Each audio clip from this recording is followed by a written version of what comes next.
So you got Sir William Shakespeare saying, all the world's a stage, and all the men and women are merely players. And he says that they have their exits and their entrances, yada, yada, yada. So all the world's a stage. If we take that literally, if the world really literally is a stage, then you got to ask yourself, okay, well, what is the stage? What happens on the stage? Well, you have your exits and your entrances. You got stage right, you got stage left, all right? So there's that. You can say that's childhood or old age or the day that the man above decides to punch your lights out. So exits can take a lot of different forms, and so can entrances. Maybe it isn't just literally birth, but maybe birth in a different kind of situation. Maybe it's the new beginning, which is redundant, but you get the idea.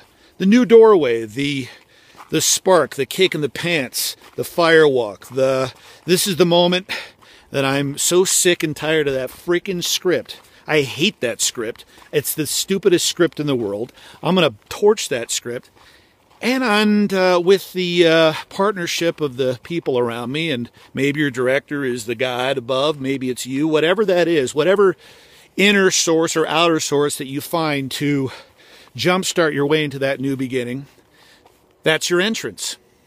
So we have our exits and our entrances, and Shakespeare continues to say, and one man in his time plays many parts. Now, he defines it as 7 ages, but let's just stick with the greater parts, the many parts.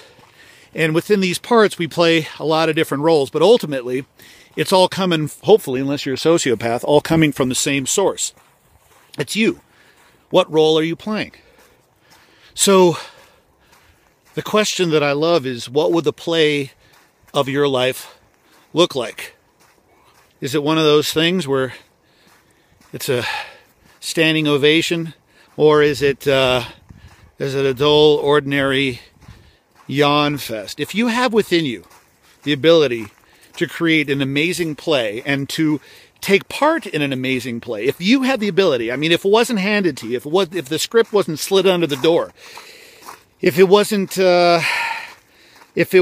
your agent saying, have I got a great script for you, but you have the power, you have the ability to choose a great, great, great play to be a part of, to be the starring act in, or not.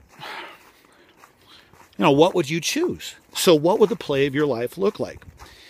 A play is composed of many acts. Even if it's a one-act play, or even if it's a monologue, you've got 3 different acts, which usually are the beginning, middle, and end. Now, here's the trick. So some people would say, well, I'm in my 20s, I'm in the first act. And some people would say, I'm in my 40s, I'm in my first act. And some people would say, I'm dying, man. I'm in my final act. Here's the trick. Here's the challenge. And this applies to actors and to non-actors. And something I want you to think about here in designing and living, the play of your life. Here's what I want you to think about. Can you treat each act as if it's the opening act? As if it's the very, very first scene? As if it is opening night? So whether you have 2 weeks to live,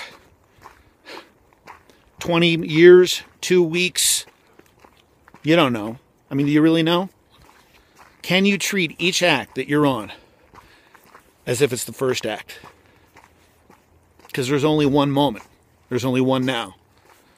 This is it. And I don't believe there are dress rehearsals.